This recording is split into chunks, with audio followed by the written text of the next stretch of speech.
just outside the city limits of Little Rock and North Little Rock. They acted in response to a new state law that took away the power of the cities to regulate new projects near their borders. Channel 7's Andrew Mobley has more now. Andrew. Until last Tuesday, cities in Arkansas could regulate what construction took place in their extraterritorial or planning jurisdictions, ETJs for short. So you can see it just opened up things that we have no jurisdiction over anymore, because if that was in the 2-mile jurisdiction that we had, they had to come for us to get permission to do what they were going to do. ETJs were buffer zones extending 1 to 3 miles beyond city limits into unincorporated areas. Now, with Act 314, cities have no control over construction right outside city limits. State Representative Justin Gonzalez, who sponsored the legislation, says he wanted to protect the property rights of landowners adjacent to cities. The more I talked with people about it, the more I found out about things that were happening and how people were being restricted from their own property use. Even to the point of people not being able to sell their property because they found out that through trying to sell and title work searches and all that the city planning districts maybe had a road going through their property, for future planning, nothing that was currently there, but future planning.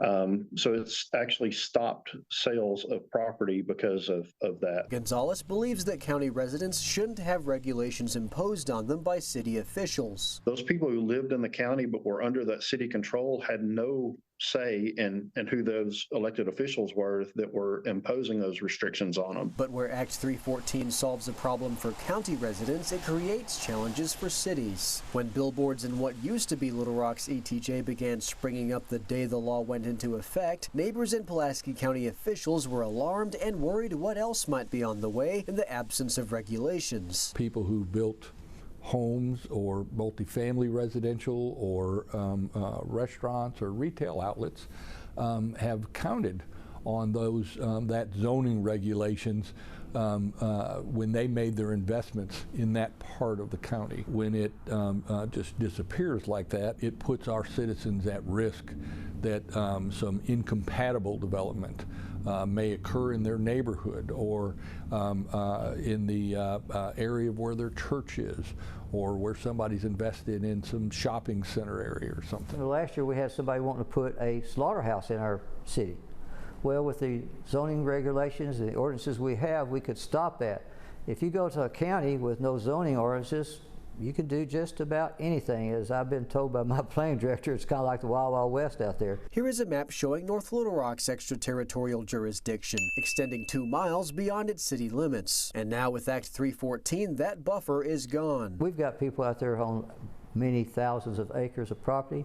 And I think the concern is there that if they try to do a nice residential district, then they don't know what may be coming in the county that they have no control over. And that's kind of sad that you try to do something, and I will say good residential where you can live and bring your kids up, where right across the street where it's in a county, there is no restrictions.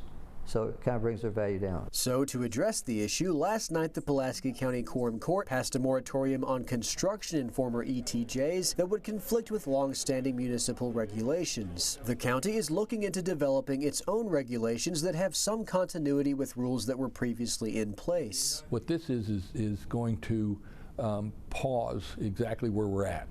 It's not going to allow anything that wouldn't have been allowed under that original ETJ to be done, and it'll give our planning board the time and our staff the time to review what's in place and answer questions from the quorum court members in their specific jurisdictions, as well as different residents or neighborhood associations in what they might be looking for or not looking for.